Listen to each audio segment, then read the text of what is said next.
A negative moan spread through the audience at the mention of Mitt Romney. Barack Obama, the President of the United States of America, instructed the stage full of staged supporters strategically clustered in camera view. Don't boo, vote! Vote! Voting's the best revenge. Many people seem inspired by this get-even mentality, and President Obama appears to be the poster child. Some actively, aggressively, and knowingly pursue this agenda, while the average voter who relates to this agenda does so in response to underlying undefined feelings that trigger an emotional reaction. And I see 5 groups in the scope. Each group mentioned is viewed as an obstacle to a neo-socialist agenda. The primal impulse to get even is a major emotional factor that comes into play with such a revenge agenda. Hate mongers who label all opposition as hate mongers know how to use such emotional factors as leverage to control people and advance their agenda. Revenge is a reaction to certain abuses suffered due to isolated activities by the American government or businesses. It is necessary to address and correct such abuses. Every ideology must be evaluated according to the consistent application of its principles, not its abuses or departures. Oppression, a common Marxist perspective, is a theme running through all the categories mentioned. To appeal to and manipulate popular culture, we call it bullying. The revenge mindset views leveling the playing field as a legitimate and sufficient step toward a solution for righting the wrongs committed. This is a form of international redistribution. A significant problem with all forms of redistribution is that the receiving party is generally not prepared to appreciate nor deal properly with that which they are given. Until we see the real enemy of a healthy society as corruption and selfishness, we will likely continue to assume that corrupt and selfish people can provide solutions to our problems.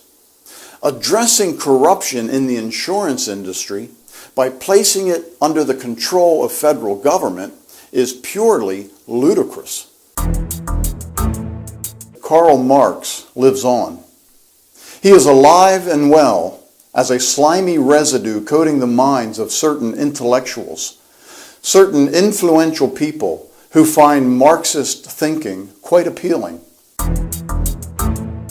As not all revolutions consist of violent overthrow, the neo-Marxist approach is a subtle, strategic, largely manipulative and underhanded revolution. Despite all the in-depth idealistic rhetoric offered by neo-Marxist thinkers, their goal is an entitlement society that relies on the government to provide its needs. The citizens of the nation become servants of the government in order to create goods and services for the government to provide to the citizens of the nation. All of this takes place under the guise of compassion, care for the needy, the poor, and the oppressed victims of a cruel and heartless bourgeoisie. But, as pursued by the president, it is motivated by revenge. Why would anyone want to do this?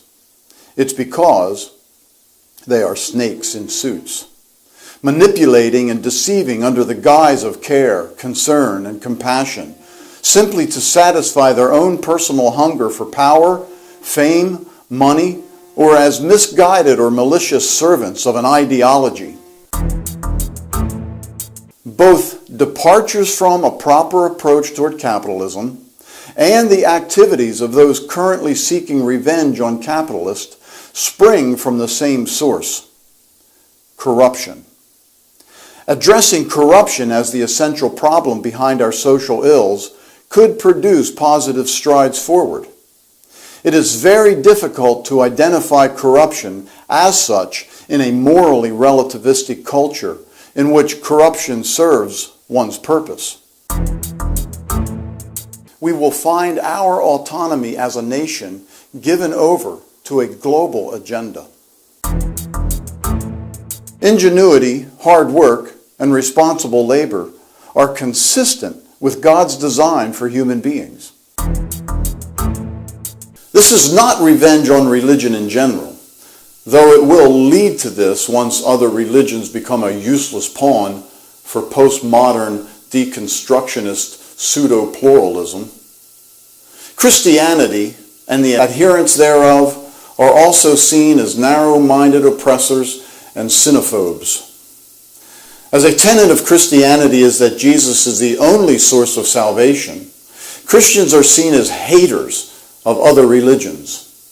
More prevalent, however, they are viewed as obstacles in the war on moral restraints.